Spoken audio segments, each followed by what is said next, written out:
수고하셨습니다. 다음으로 고민정 의원 나오셔서 토론해 주시기 바랍니다.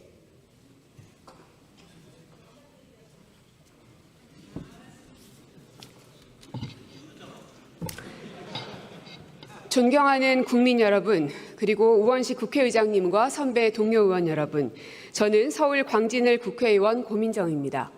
제가 발의한 초중등 교육법은 문제풀이 도구에 불과한 AIDT를 멈춰 세우는 법안으로 향후 AI 인재 양성을 위해선 반드시 필요한 과정으로 수정안에 찬성해 주실 것을 간곡하게 요청드립니다.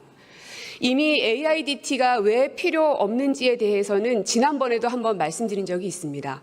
그럼에도 불구하고 교육위 안에서도 여기에 대한 합의점을 찾아내지 못했습니다.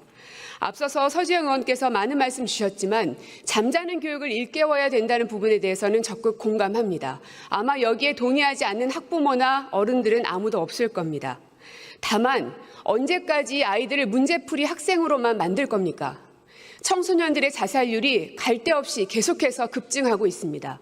언제까지 아이들을 이 사교육의 시장에서 그리고 계속해서 입시 경쟁에만 매몰되고 있는 이 현장에 아이들을 그대로 놓기만 할 겁니까? 윤석열 정부의 AIDT 정책은 AI를 만들 줄 아는 인재를 키우는 정책이 아니라 학생을 문제풀이 기계로 전락시켜버리는, 공교육을 아예 사교육 시장으로 만들어버리는 무모했던 교육 정책이었기 때문에 이제는 멈추려 하는 것입니다. 첫째, AIDT에 AI 기능이 있습니까? 없습니다. AIDT에는 당시에도 AI 기능이 없었고 지금도 없습니다.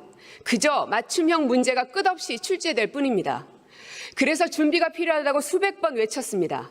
어린 학생들에게 적용되는 것이니만큼 실증을 동반한 검증 없이 부작용에 대한 후폭풍을 감당할 수 없었기 때문입니다. 둘째, AIDT의 학습 성과에 대한 연구 용역은 했습니까? 아닙니다. 한 차례도 이루어지지 않았습니다. 셋째, AIDT를 주도적으로 활용하고 학생을 가르쳐야 할 교사 연수는 제대로 이루어졌습니까? 아닙니다. AIDT 개발이 완료되지 않아서 실물 교과서가 없는 상태였으니 말 하나 만합니다. 그때나 지금이나 교사의 절대 다수는 AIDT를 반대하고 있습니다. 넷째, AIDT가 학력 격차를 줄입니까? 아닙니다. 오히려 격차는 더 커질 것입니다. AIDT가 학생이 모르는 문제를 반복적으로 학습하게 만들어 종국에는 격차가 좁혀질 것이라는 주장을 합니다. 그러나 이것은 상위권 학생들이 아무것도 하지 않고 가만히 기다리고 있을 때만 가능합니다. 즉 불가능한 일입니다.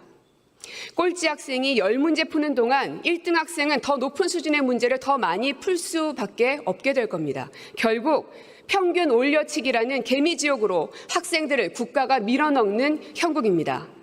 다섯째, 윤석열의 거부권 행사 이후 지난 한 학기 동안 꽤나 많은 학교들이 AIDT를 썼습니다. 그러나 잘 썼습니까? 그것도 아닙니다. 작년 윤석열 정부는 AIDT 준비 미흡을 스스로 인정했고 그래서 1학기부터 17개 시도에 자율 채택권을 줬습니다. 그러나 그들조차도 채택하지 않은 곳들이 대다수입니다. 서울 24.3%, 인천 18.8%, 충남 15.4%, 경남 9.9%, 채택률이 30%에도 못 미치는 지역이 대다수입니다. 이 가운데 직접 써본 학교는 얼마나 되는지 아십니까? 접속률을 살펴봤더니 10%에도 미치지 못하는 것으로 파악됐습니다. 즉, 채택을 하고서도 실제로는 사용하지도 않는 학교가 대다수라는 것입니다. 전 세계가 AI 시대를 맞아 분주합니다. 우리도 마찬가지입니다. 그렇기 때문에 지금 필요한 것은 AIDT가 아니라 인재 양성을 위한 AI 교육입니다. 문제풀이를 더 빠른 시간에 많이 맞추는 교육이 아니라 원리를 이해하고 창의적 사고를 키워주는 교육입니다. AI에 익숙한 인재가 아니라 AI와 협업할 줄 아는 인재를 키워야 합니다. AI를 활용한 어떤 교수법이 필요한지, AI를 교육의 어떤 부분에 접목시켜야 좋은 효과를 얻을 수 있는지 AI 교육에 대한 R&D 투자도 절실합니다. 국민의힘 의원들은 이주호 장관이 이미 출판사와 정부 간 소송을 한번 유발했던 사람이란 사실을 알고 계십니까?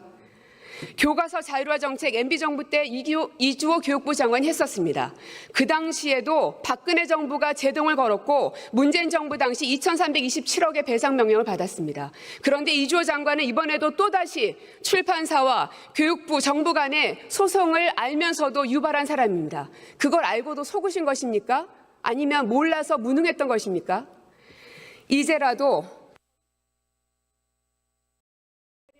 모든 국회의원 여러분들께 간곡하게 호소드립니다. 찬성을 부탁드리겠습니다.